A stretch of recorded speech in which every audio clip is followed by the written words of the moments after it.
bahwa dulu Soekarno itu diberi gelar Waliul Amr, Khalifatullah.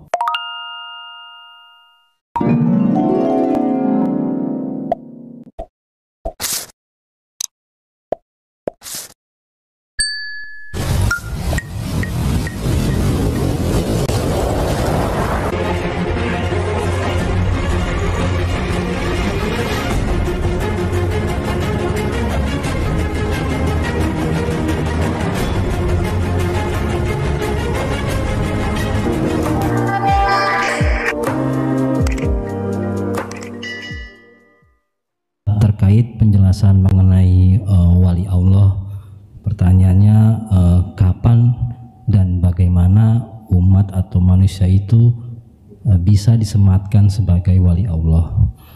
Terakhir ada pernyataan Buya juga mengatakan bahwa Soekarno itu termasuk wali Allah.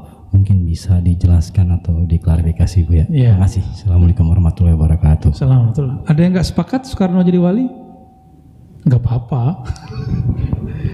Tapi kiai-kiai dulu berkumpul di Magelang. Seingat saya di Magelang. Ada dulu Mbah Dalhar dan banyak Hudori, seingat saya. Saya diceritakan oleh cucu beliau, Gus Ali, salah satu pemegang sanad Thariqah Syaziliyah. Saya ngambil sanad manaqib dan beberapa kitab Syaziliyah dari beliau, tapi belum sempat ngambil bayat Syaziliyah dari beliau.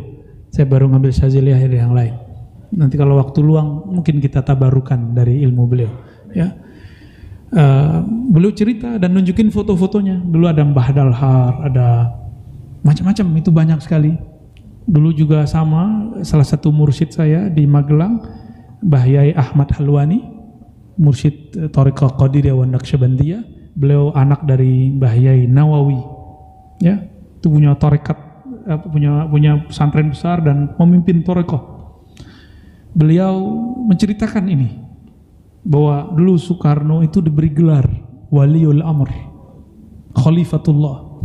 Ada gelarnya banyak, beberapa saya nggak hafal tuh ya. Nanti konfirmasi ke mereka, dan ada di surat-surat kabar lama. Pertemuan itu ulama. Saya mau tanya sama antum, menurut antum Hadratus Syekh Hasyim Asy'ari wali nggak? Ada yang nggak bilang wali? Wali nggak? Anak beliau, Kiai, cucunya Kiai Abdul Wahid bin Hashim, wali nggak? Menurut saya beliau wali, karena kriteria-kriterianya cukup lah. Ya. Mbah Dalhar, mursyid Syaziliyah, itu wali besar itu. Mbah Khudari dulu ya, yang pemegang kitab Dalail, sanad Dalail Khairat. Dalail Khairat, ada tahu, kitab kumpulan sholawat. Mbah Dalhar ini punya istri Mbah Nyai Nur Khalimah. Alhamdulillah terakhir saya dapat ijazah sanad beliau. Orang nggak ada sakit apa, sehat karena nggak makan nasi. Kalau antum kan makan nasi. Kayaknya kalau belum makan nasi belum makan ya. Beliau itu makan, saya nggak lupa namanya, makan jagung. Apa istilahnya ada di dalam bahasa Tirakat mereka itu di Purworejo.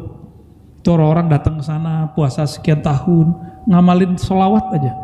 Jadi mereka saking ingin menghormati, menghargai suatu amalan, itu satu kitab, satu wirid itu dipuasain supaya terasa efeknya dalam diri.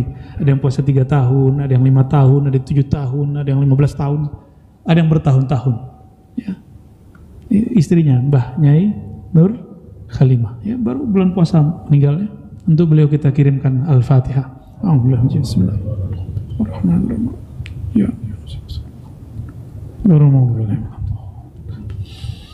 Jadi saya mengatakan beliau-beliau itu wali, lalu mereka mendoakan dan mendukung Bung Karno dan menyematkan Waliul Amr. Jadi wali itu jangan dibayangkan cuma wali ibadat, wali ma'rifat, ada wali imarah, wali kekuasaan. Ya. Dan saya meyakini itu, dan antum boleh beda sama saya, nggak ada masalah. Misalnya antum nih, saya kan dulu anti Soekarno, lama Pak, 10 tahunan lebih. Anti Soekarno, jadi kalau sebut Soekarno langsung komunis aja dibela gitu. Ternyata beliau bukan komunis, beliau membuat nasakom. Nasakom itu sebuah falsafah, bukan falsafah gabungan Islam, komunisme, bukan. Beliau mengambil sisi baiknya. Ya. Menurut antum Tan Malaka ateis nggak? Tan Malaka atau Tan Malaka? Tan Malaka itu dulu guru terjemah Quran di kampungnya. Tan Malaka itu cuma mengambil gerakan politik daripada sosialisme atau orang-orang komunis sana. Maka dia buat partai juga dulu kan. Nama partainya tahu nggak? Nanti baca buku lagi ya. Saya juga dulu lupa nih ya. Dia buat partai dulu dan partainya bukan PKI. Dia buat partai dulu.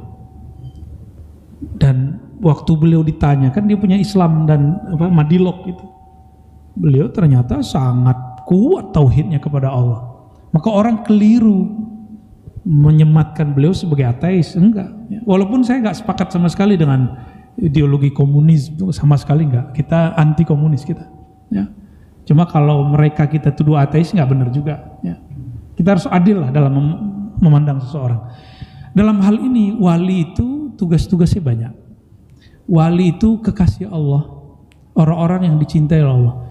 Dulu gurunya Soekarno itu namanya Hos Cokroaminoto. Antum tahu Cokroaminoto? Yang kita kenal dia cuma seorang orator. Enggak, dia pengamal Torikot dia.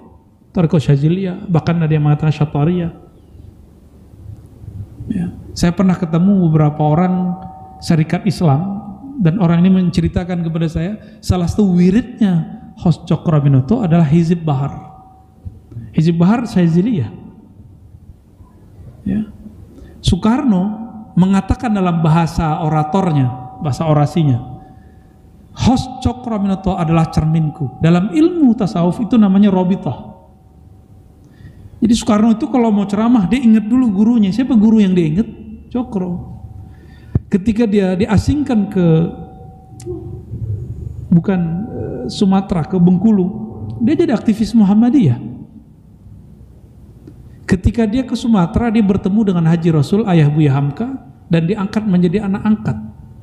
Maka Buya Hamka sama dia itu saudaraan, saudara angkat. Gimana tuh Pak? Dan banyak kiai-kiai yang mengatakan, anggaplah dia ada salah. Pasti ada salah kan? Ya. Dan memang ini, mohon maaf, ini dosa-dosa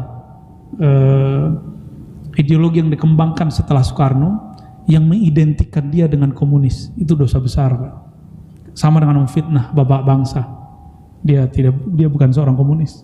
Ya. Lalu di Quran dikatakan ala inna awliya Allah la khaufun alaihim wa lahum yahzanun.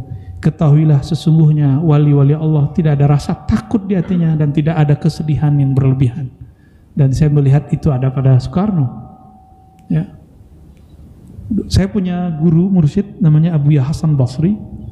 Dulu waktu sebelum tahun 2000 saya nanya, saya manggil beliau ya kadang Abuya Syekh mursyid gitu ya. Abuya, apakah pernah bertemu Soekarno? Oh pernah. Itu gimana karismanya? Jangankan ketemu katanya. Soekarno hanya berpidato lewat radio, se-Indonesia tenang. Guru, mursyid, kiai tenang Pak, semuanya ingin mendengar. Kiai aja ngomong belum tentu dengar begitu. Kira-kira dia siapa itu? Bukan dengan aji-aji ini dan itu Pak, enggak kuat aji-ajian itu. Antum baca wirid apa baca wajimat apa kan beliau ini disebut membawa sesuatu di badannya, ya itu urusan dia lah. Enggak. Emang Allah berikan kekuatan kata-kata pada Soekarno. Ya. Saya pun konfirmasi kepada beberapa syekh, apakah pandangan ini benar? Menurut beliau benar. Tapi saya tidak boleh maksa antum tuh. Ya, nggak boleh maksa antum. Saya mau tanya nih, Ali wali Allah nggak? Ali bin Abi Thalib. Muawiyah wali Allah nggak? Wali Allah nggak? Sahabat loh. Saya tanya lagi, Ali bin Abi Thalib wali Allah nggak? Muawiyah wali Allah nggak? Wali, dua-duanya wali, beda politik. Amr bin Al-As, anaknya Abdullah bin Amr bin As, beda dengan Ali. Sahabat ini orang-orang yang disebutkan di Quran radhiyallahu anhum. Allah ridha kepada mereka. Kalau dari ridha wali enggak? Wali. Tapi mereka ditakdirkan Allah berbeda secara politik. Karena memang itulah takdirnya umat Nabi Muhammad SAW. Jangan karena kita beda politik terus kita nggak percaya bahwa dia seorang wali. Antum tahu nggak dulu Abah Anom itu partainya apa? Golkar. Terus Abah yang nggak jauh dari sampingnya dari pesantren itu P3. Dan mereka cuma ramai di bab pemilu, nggak pernah mengingkari kewalian masing-masing. Ya, benar nggak? Paham maksud saya? Bahwa perbedaan manhaj politik, perbedaan partai politik, pergerakan politik itu tidak ada kaitannya dengan kewalian. Tapi hari ini orang-orang ingin meracuni umat, meracuni umat Islam masyarakat, bahwa berbeda partai, berbeda coblosan, atau menceramahi yang dia tidak coblos, itu berarti sudah tidak masuk kepada lingkaran kekasih-kekasih Allah. Berarti orang ini walaupun belajar sifat 20, walaupun ngakunya bermazhab Syafi'i, walaupun berthariqah Naqsyabandi Syazili, apapun, dia sudah teracuni oleh Khawarij.